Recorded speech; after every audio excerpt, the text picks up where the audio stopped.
এটি হলো সেই চেন্দু বটতলা, যেটি বাঙালির কৃষক ইতিহাসের করুণ ইতিহাসের সাক্ষী হয়ে রয়েছে। 1947 সালে তেভাগা আন্দোলনের প্রথম শহীদ হিসেবে শিবরাম মাঝি ও সমীর উদ্দিন এই চেন্দু বটতলায় প্রথম শহীদ হন।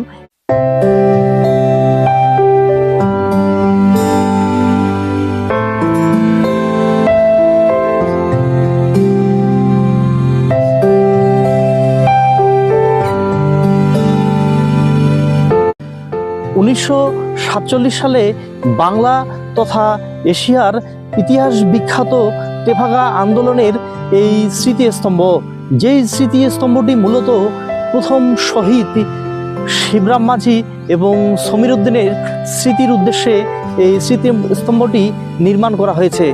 তেভাগা আন্দোলনের প্রাণপুরুষ ও অন্যতম নেতা হাজী মোহাম্মদ দানেশের বাড়িতে।